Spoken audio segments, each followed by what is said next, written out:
Hello viewers, स्वागत है आप सभी का आपके यूट्यूब चैनल ITI इन्फोटेक पे। लेके आ गई हूँ मैं आज एक ऐसी जानकारी जो कि ITI के मैक्सिमम छात्रों को पता नहीं होती। जितने भी ITI कर रहे छात्र हैं उन सभी को पहले तो मैं ये बता दूं कि जो भी ITI करते हैं उन्हें 3 ऑर्गेनाइजेशन के तरफ से स्कॉलरशिप प्रोवाइड कराई जाती है, जिसमें उन्हें उनकी जो फ़ी है, अगर आप गवर्नमेंट से करते हैं उसकी तो फ़ी काफ़ी नॉमिनल होती है, लेकिन अगर आप प्राइवेट से भी ITI कर रहे होते हैं तो भी आप इसके लिए एलिजिबल होते हैं। और ये स्कॉलरशिप की अमाउंट इतनी होती है कि आपका जो भी कोर्स फ़ी है वो वेव ऑफ हो जाए। तो जितने भी ITI के छात्र हैं, किस तरह से आपको स्कॉलरशिप मिल सकता है, कैसे कैसे आप स्कॉलरशिप क्लेम कर सकते हैं, कितने अमाउंट में आपको स्कॉलरशिप मिलता है और किन किन ऑर्गेनाइजेशन के द्वारा आपको स्कॉलरशिप दी जाती है, पूरी जानकारी बताऊंगी मैं आज आपको इस वीडियो में। तो पूरी जानकारी को जानने के लिए वीडियो को अंत तक देखें। और आगे बढ़ने से पहले अब तक अगर आपने मेरे यूट्यूब चैनल ITI इन्फोटेक को सब्सक्राइब नहीं किया है तो जल्द से जल्द इस चैनल को सब्सक्राइब कर लें। तो आइए बिना देर करते हुए शुरू करते हैं आज का वीडियो।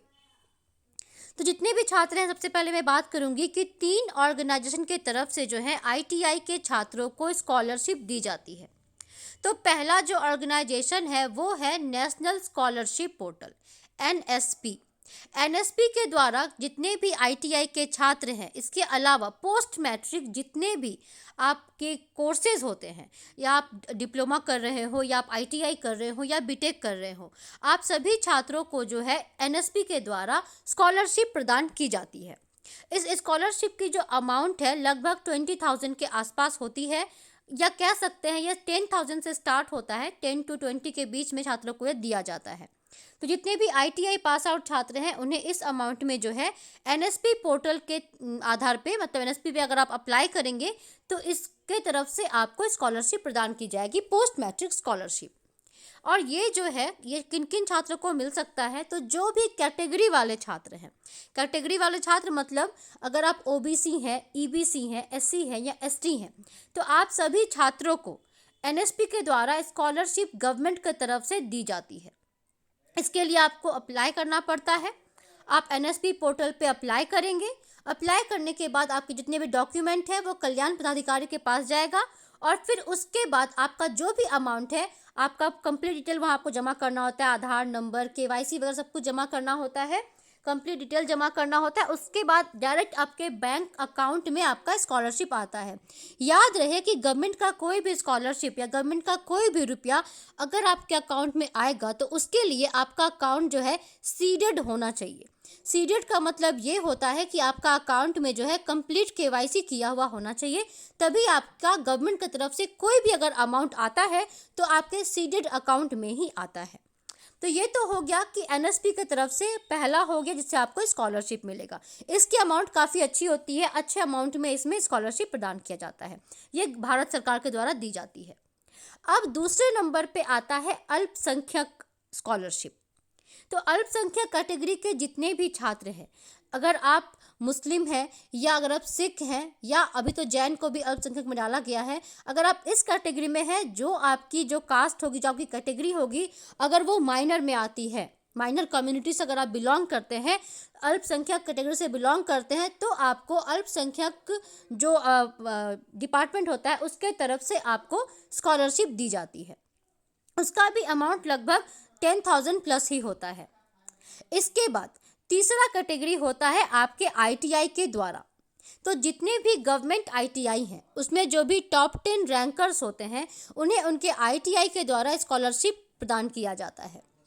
जितने भी छात्र हैं ITI के, जो भी टॉप 10 होते हैं, चाहे बॉयज़ हो या गर्ल्स हो, आपको लगभग 3,000 to 5,000 के आसपास आपको स्कॉलरशिप आपके ITI की तरफ से दी जाती है। तो ये 3 तरफ से जो है ITI और आपके NSP पोर्टल और जो आपके अल्पसंख्यक ऑर्गेनाइजेशन, मतलब जो कैटेगरी से बिलोंग करते हैं, उन सभी को जो है स्कॉलरशिप दी जाती है। तो 3 ऑर्गेनाइजेशन से ITI के छात्रों को स्कॉलरशिप दिया जाता है। लेकिन इसमें एक क्लॉज है। क्लॉज क्या है वो भी आप समझ लीजिए। जो भी छात्र हैं, ये ऐसा नहीं हो सकता है कि तीनों से आपको स्कॉलरशिप मिले। आप कोई एक ही स्कॉलरशिप अवेल कर सकते हैं। कॉलेज का आपको मिल सकता है, उससे अगर हम साइड भी कर दें तो अल्पसंख्यक कैटेगरी से हैं अगर और आप एनएसपी पे भी अप्लाई कर रहे हैं तो ऐसा नहीं पॉसिबल है। या तो आपको एनएसपी के द्वारा स्कॉलरशिप मिलेगा या तो आपको अल्पसंख्यक कैटेगरी के द्वारा आपको स्कॉलरशिप मिलेगा।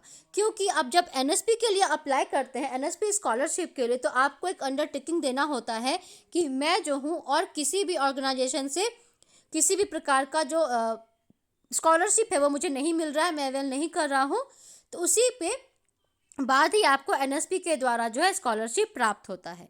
तो जितने भी आईटीआई के छात्र हैं इस वीडियो को अच्छे से देख लें। अब तो डेट खत्म हो चुका है 2024 वाला, लेकिन 2025 में आने वाला है, अभी अप्लाई कीजिएगा, कुछ दिनों में उसका भी डेट आ जाएगा। तो जितने भी आईटीआई में पढ़ रहे छात्र हैं, याद रखिएगा, जो भी पढ़ाई कर रहे हैं उन्हें ही मिलेगा, पास आउट को नहीं मिलेगा। तो जो भी अभी करंट छात्र हैं वो अप्लाई करेंगे, अपने आईटीआई के पास वो सारा डॉक्यूमेंट जमा करेंगे, वो डॉक्यूमेंट फिर कल्याण पदाधिकारी के पास जाएगा, फिर डायरेक्ट आपके अकाउंट में आपका स्कॉलरशिप का अमाउंट आएगा। तो जितने भी छात्र हैं इसके लिए ज़रूर अप्लाई करें, स्कॉलरशिप अवेल करें, जिससे आपको आगे सहायता मिलेगी और जो है आपको आगे की पढ़ाई में आपको हेल्प हो जाएगा उस पैसे से, या आप अपने स्टडीज़ में उसको खर्च कर सकते हैं। तो इस तरह से जो है एनएसपी के द्वारा, अल्पसंख्यक कैटेगरी के द्वारा और आपको आईटीआई के द्वारा 3 ऑर्गेनाइजेशन से आपको स्कॉलरशिप प्राप्त होता है। तो जितने भी आईटीआई के छात्र हैं इस वीडियो को अच्छे से देख लें। अगर आपको कोई डाउट होगा तो कमेंट ज़रूर कीजिएगा, मैं कोशिश करूँगी आपके डाउट को क्लियर करने का। इस वीडियो को अधिक से अधिक शेयर कर दीजिएगा ताकि जितने भी अभी करंट छात्र हैं उसमें अप्लाई करें और स्कॉलरशिप का फ़ायदा उठाएं।